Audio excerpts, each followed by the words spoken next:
Assalamualaikum warahmatullahi wabarakatuh.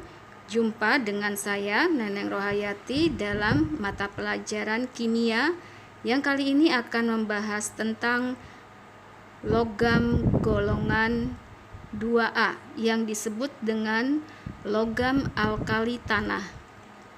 Berikut adalah daftar nama unsur beserta lambang unsurnya.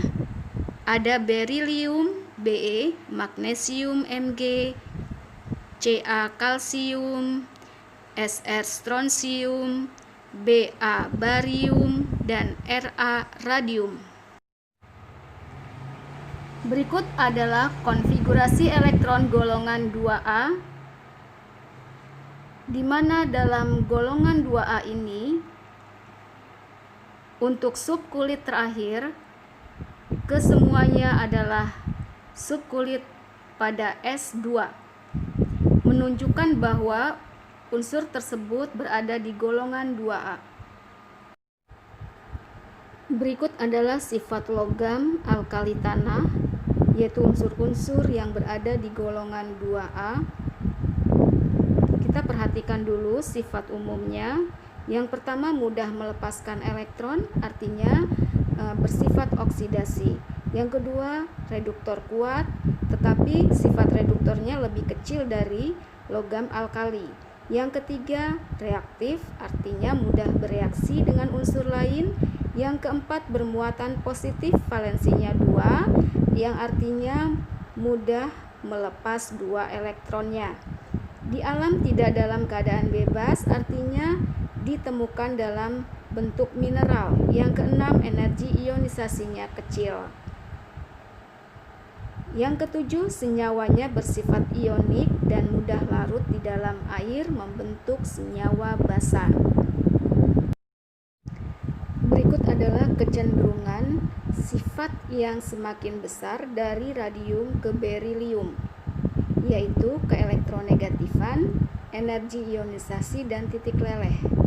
Sedangkan kecenderungan sifat yang makin besar dari berilium ke radium adalah jari-jari atomnya, sifat reduktor, kereaktifan logamnya, dan sifat pembentuk basanya. Berikut adalah reaksi-reaksi logam alkali tanah. Reaksi yang pertama adalah dengan air. Unsur kalsium, strontium, dan barium sangat reaktif bila direaksikan dengan H2O dan membentuk senyawa basa dan gas hidrogen. Sedangkan unsur magnesium sangat lambat dengan air dingin, tetapi sedikit reaktif dengan air panas. Yang kedua, reaksi dengan oksigen, di mana alkali tanah jika direaksikan dengan oksigen akan membentuk senyawa oksida, peroksida, atau bisa membentuk senyawa superoksida. Yang ketiga, jika direaksikan dengan senyawa asam, maka golongan alkali tanah dengan senyawa asam akan menghasilkan senyawa garam dan gas hidrogen. Tetapi untuk unsur berilium, karena bersifat amfoter, maka akan membentuk senyawa asam dan bisa membentuk senyawa basa.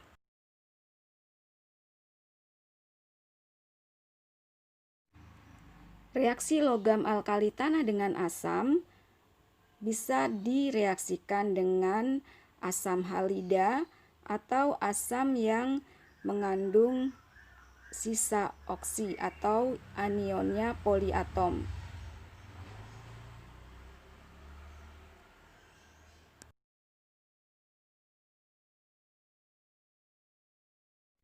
Yang keempat adalah reaksi logam alkali tanah dengan hidrogen, maka akan membentuk senyawa hidrida. Contohnya adalah Mg ditambah H2 membentuk magnesium hidrida. Yang kelima, jika logam alkali tanah direaksikan dengan halogen, maka yang dihasilkan adalah garam halidanya. Contoh adalah Mg ditambah I2 menjadi MgI2 atau magnesium iodida. Yang keenam, warna nyala. Logam alkali tanah dalam bentuk senyawanya jika dibakar akan memunculkan warna-warna yang khas seperti berilium dan magnesium, menimbulkan warna putih, kalsium jingga merah, strontium merah pekat, dan barium warna hijau. Sifat keperiodikan dari golongan alkali tanah yang pertama adalah titik leleh, di mana logam alkali tanah ini dipengaruhi oleh ikatan logam.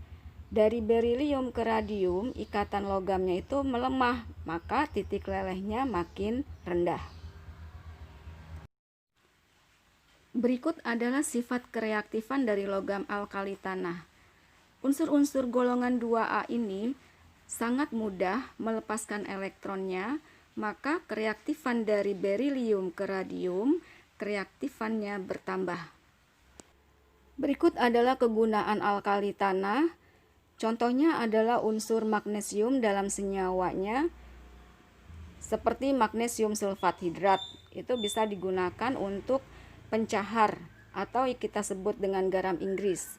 Magnesium hidroksida bisa sebagai antasida atau kita kenal dengan obat mah.